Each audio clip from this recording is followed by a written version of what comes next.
భానుగారు ఏంటి నిన్న మీరంతా వెళ్ళారు, అక్కడ మొత్తం అంతా తిరిగారు, పరిశీలించారు, గోవుల సంరక్షణ ఎలా ఉంది, అసలు ఏమిటి సత్యాలు ఏంటి అసత్యాలు ఏంటి తేల్చే ప్రయత్నం చేశారు.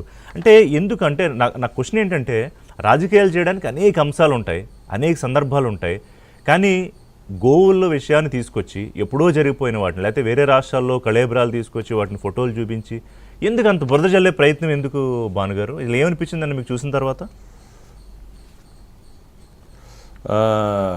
రిషన్న, మీకు, రాజేష్ అన్నకి, అలాగే జ్యోతుల్ నెహ్రూ గారికి నమస్కారం. నమస్కారం. అసలు ఇది హిందువులపై దాడిగా నేను భావిస్తున్నా. వైసీపీ చేస్తున్నటువంటి విష ప్రయోగం హిందూ భక్తులు, గోవింద భక్తులపై ఒక దాడిగా నేను భావిస్తున్నాను. ఎందుకంటే లేనిది ఉన్నట్టు చేయడం చాలా బాధాకరం. ఎందుకంటే రాజకీయాల్లో ఓడిపోయిన తర్వాత రాజకీయంగా ఎదుర్కొనాలి, రాజకీయాల్లో ఓటం పాలైన తర్వాత రాజకీయంగా పాలసీ విషయాల మీద మాట్లాడాలి.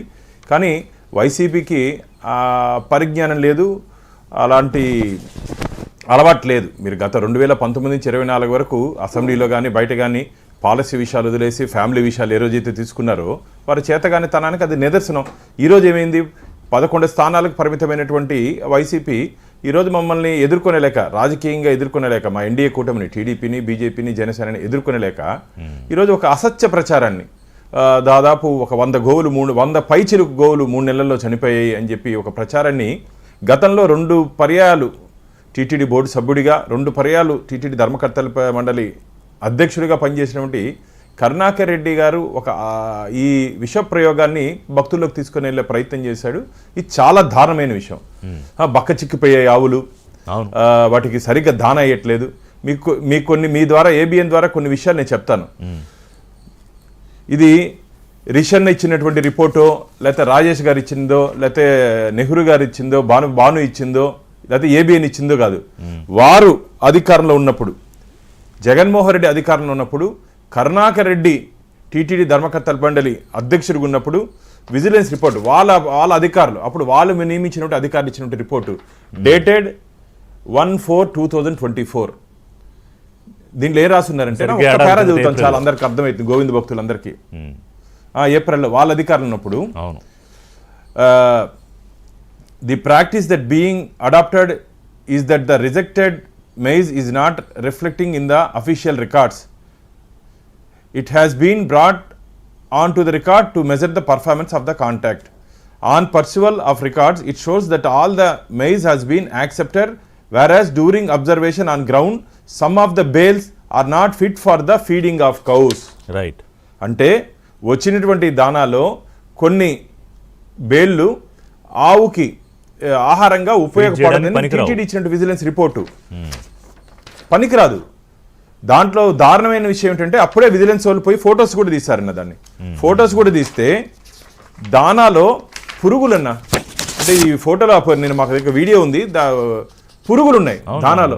పురుగులు పెట్టినట్టు గోమాతకు పెట్టేసి, పురుగులు పెట్టినటువంటి దానాన్ని గోమాతకు పెట్టి, ఏందయ్యా ఇంత అన్యాయం? ఇంకా దారుణమైన విషయం చూపిస్తాను మీకు. నెక్స్ట్ ఫోటో ఇదేం తెలుసా? ఈ ఫొటోస్ ఎక్స్పైర్ మెడిసిన్స్. ఓకే. అంటే ఆవులకి డబ్బుకి కకృతి పడి ఎక్స్పైర్ మెడిసిన్స్ వాడారంట. ఏందన్నా ఇది? ఎంత దారుణం!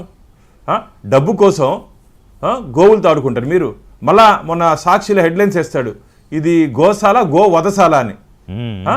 మీకున్నటువంటి ఆ పాడు బుద్ధి ఇది లోకంలో ఎవరికి ఉండదు. అంటే భానుగారు, ఇప్పుడు కాదు, మనుషులతోనూ లేకపోతే బంధువులతోనూ ఏదన్నా రాజకీయం చేయొచ్చు, కానీ దేవుడి విషయం చేసేటప్పుడు ఏదో కొంత పాపభీతో లేకపోతే కాస్త భయమో, ఎమోషనో, సెంటిమెంట్ ఏదో ఉంటాయి కదా. అన్యమతస్థులకి ఎందుకు ఉంటుందా? అన్యమతస్థులకి ఎందుకు ఉంటుంది? వాళ్ళ దేవుడి మీద ఉంటుంది, మన దేవుడి మీద ఉండడు కదా. ఎవరు? గోవిందుడు నమ్మేవారు కాదు కదా వీళ్ళు. కరుణాకర్ రెడ్డి కానీ, జగన్మోహన్ రెడ్డి కానీ గోవిందుని నమ్ముతారనుకుంటున్నారు మీరు? ఆ పాత చొప్పు ఇవ్వండి, నల్లరాయిని కొడతా. పాత చొప్పు ఇది కరుణాకర్ రెడ్డికి చుట్టూ నుండి మిత్రులు ఎవరినన్నా అడిగింది, ఇదేదో నేను చెప్పే విషయం కాదు. పాత చొప్పు ఇవ్వండి, ఆ వెంకటేశ్వర స్వామిని కొడతానంటే వ్యక్తి కరుణాకర్ రెడ్డి. అలాంటి వ్యక్తికి ఎలా అన్నా ఇస్తారు తీసుకొని వచ్చి టీటీడీ మెంబర్గా, టీటీడీ అధ్యక్షుడిగా పెట్టినోడికి బుద్ధి ఉండాలి. అంటే నేను చాలా బాధతో కావాలని దాడి చేయడానికి జరిగిన ప్రయత్నమే ఈ నియామకాల అప్పట్లో ఖచ్చితంగా ఉండాలా. ఇప్పుడు ఇప్పుడు ఏంటి హిందూ మతం కాని ఖచ్చితంగా. వాళ్ళని అన్య మతస్థులను అక్కడ ఉద్యోగులకు కూడా ఉండొద్దని కదా ఇవాళ అన్ని దేవస్థానాల్లో నిర్ణయం తీసుకుంటూ అన్నారు. ఎస్ మరి అలాంటిది Yes. అన్య మతస్థుడు అని Yes, మీరు yes. అంటున్న కరుణాకర్ రెడ్డి సాక్షాత్ టీటీడీ చైర్మన్ గా ఎలా ఉంటారు భాను గారు 10 ఏళ్ళు? అదే కదనా మా దురదృష్టం. మా జగన్మోహన్ రెడ్డికి ప్రజలు అధికారంలో ఇచ్చింది ఇలా వాళ్ళ మంది మార్బలాన్ని హిందూ దేవాలయాలపై ఒక విష ప్రయోగంగా ఉపయోగిస్తారని చెప్పి ఆంధ్రప్రదేశ్ రాష్ట్ర ప్రజలకు తెలియదు కదా. పాపం అమ్మ ఏదో రావాలి జగన్ కావాలి జగన్ అని చెప్పి ఓటు వేసినట్టు ప్రజలకి బాగా వాత పెట్టాడు ఆయన. మొన్న అంటాడు ఆయనంది గోవులకి బకచిక్కిపోయాయంట. నిన్న నేను మా చైర్మన్ గారు చంద్రగిరి ఎమ్మెల్యే మేమంతా ప్రత్యక్షంగా మీడియా సాక్షిగా వెళ్ళాం. ప్రతి ఆవు ఆరోగ్యంగా ఉంది, ప్రతి ఆవు ఆరోగ్యంగా ఉంది. ఈయనకంటే దృష్టి లోపం అంటారు చూడండి, దృష్టి లోపం. పచ్చ కామర్లోడికి ఊరంతా పచ్చ కనపడినట్టు నీ కనపడిందేమో కరుణాకర్ రెడ్డి. నేను ఛాలెంజ్ చేశాను కరుణాకర్ రెడ్డికి, రా చూపిస్తా, నా దగ్గర ఆధారాలు ఉన్నాయి, దీనికి సమాధానం చెప్పని చెప్పండి. నువ్వు అధ్యక్షుడిగా ఉన్నప్పుడు, నువ్వు చైర్మన్ ఉన్నప్పుడు విష పురుగులు పట్టిన దాన వాటికి చెప్పాలి అంటే కాదు. రాజేష్ గారు ఇప్పుడు